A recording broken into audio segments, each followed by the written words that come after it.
Film کی کہانی ایک پادری سے شروع ہوتی ہے۔ وہ اپنی حقیقی مذہبی عقیدت کھو چکا ہوتا ہے۔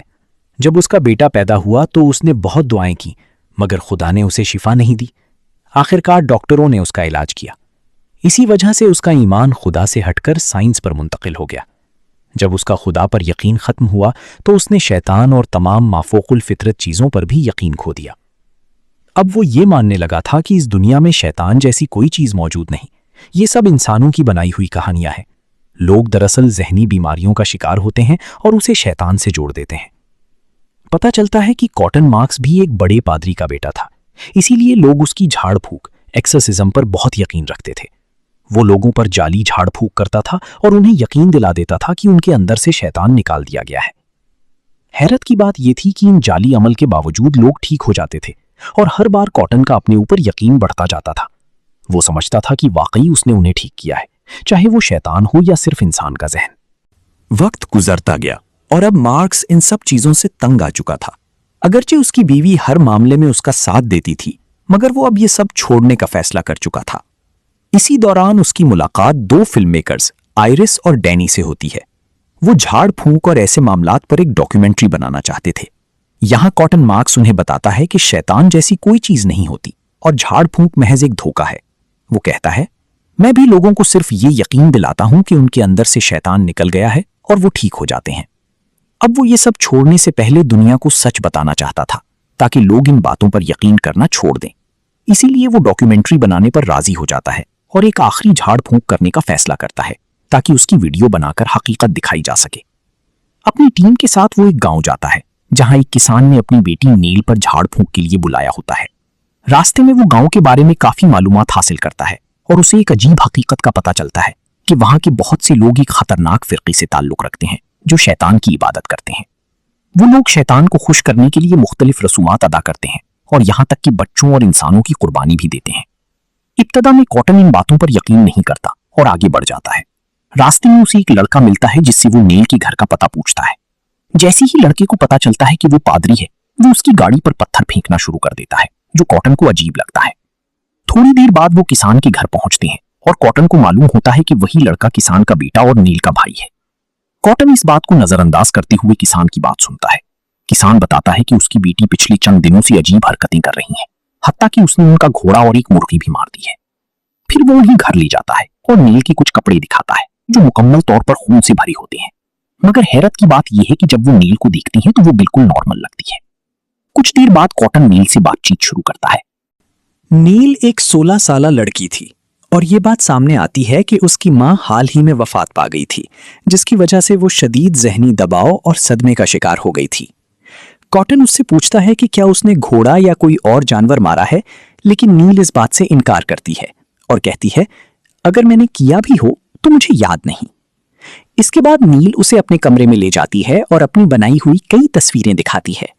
ان تصویروں میں ایک تصویر مریم یعنی میری کی بھی ہوتی ہے جو ایک یہودی ملکہ تھیں اور جسے یہودی اپنا مسیحا مانتے ہیں۔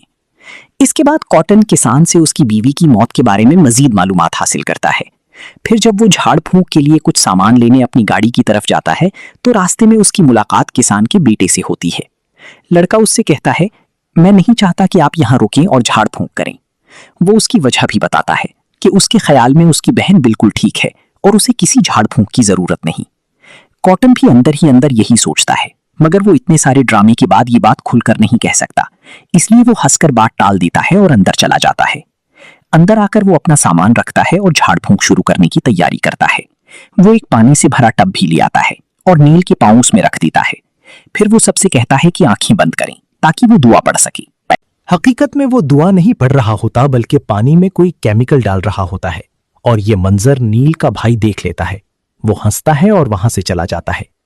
جب سب لوگ آنکھیں کھولتے ہیں تو کاٹن دکھاتا ہے کہ پانی ابل رہا ہے جیسے کوئی کیمیائی رد عمل ہو رہا ہو، مگر وہ سب کو یہ یقین دلاتا ہے کہ یہ شیطانی طاقتوں کی وجہ سے ہو رہا ہے۔ یہاں کاٹن اعلان کرتا ہے کہ لڑکی پر ایلم نامی ایک شیطان کا سایہ ہے اور اسے مزید سامان لینے کے لیے گاڑی تک جانا ہوگا۔ باہر جا کر وہ اصل میں سگریٹ پینے لگتا ہے۔ وہاں دوبارہ لڑکا اس سے ملتا ہے اور کہتا ہے، اب مجھے آپ سے کوئی مسئلہ نہیں، آپ جو چاہیں کریں، کیونکہ میں نے دیکھ لیا ہے کہ آپ ایک جعلی پادری ہیں اور یہاں جھوٹی جھاڑ پھونک کر رہی ہیں۔ یہ پہلا موقع تھا جب کسی نے کاٹن کا راز پکڑ لیا تھا۔ کاٹن گھبرا جاتا ہے لیکن لڑکا اسے تسلی دیتا ہے، فکر نہ کریں، میں کسی کو نہیں بتاؤں گا۔ اس کے بعد کاٹن ایک ٹیپ ریکارڈر اور کچھ اور چیزیں لے کر کمرے میں واپس آتا ہے۔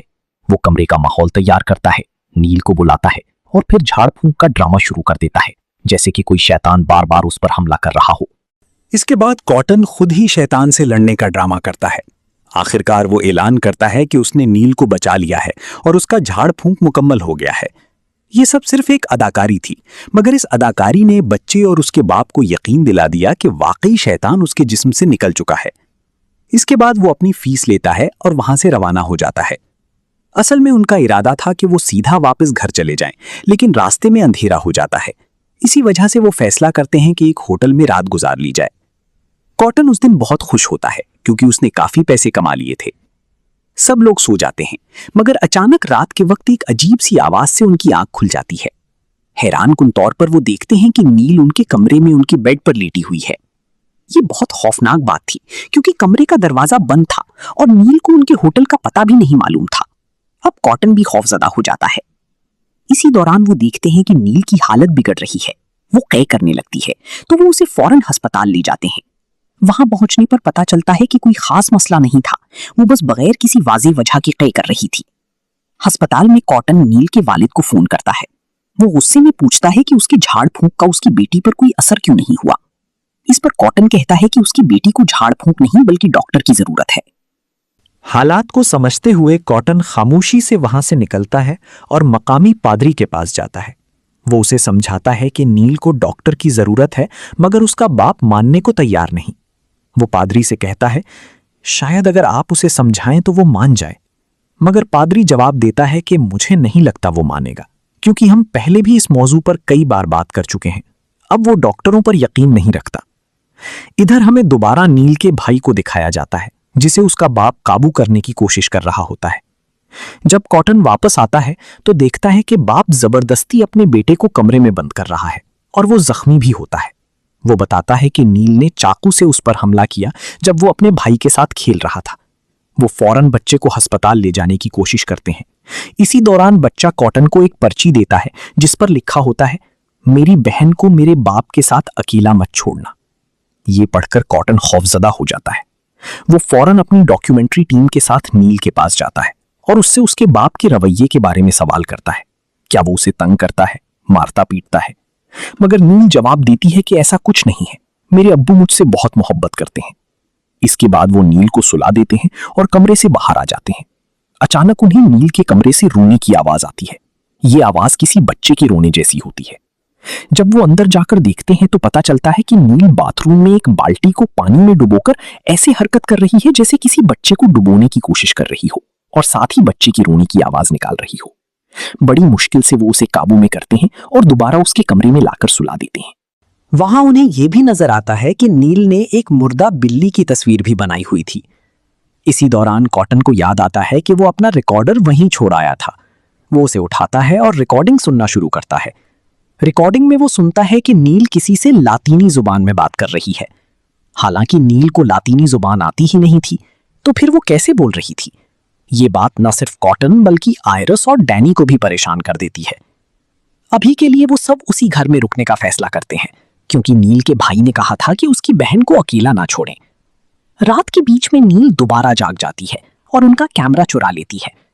وہ نیچے بیسمنٹ میں جاتی ہے اور اسی کیمرے سے کیٹ پر حملہ کر دیتی ہے، اسے بری طرح مار ڈالتی ہے۔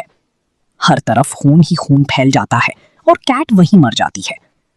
اسی دوران وہ کیمرہ بھی ٹوٹ جاتا ہے جس میں پوری ڈاکیومنٹری ریکارڈ ہو رہی تھی۔ یوں ان کی ساری ریکارڈنگ ضائع ہو جاتی ہے۔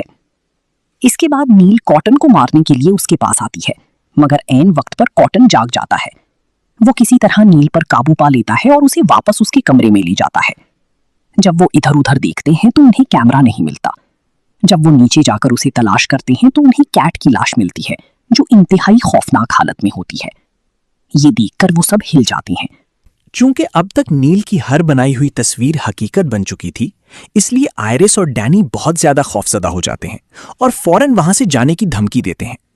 مگر کاٹن انہیں کہتا ہے، میں نے پہلے ہی کہا تھا کہ یہ سب شیطان اور جھاڑ پھونک جیسی چیزیں حقیقت نہیں ہیں۔ مجھے یقین ہے کہ نیل نے خود ہی بلی کو مارا ہوگا۔ تم لوگ آرام کرو اور سو جاؤ،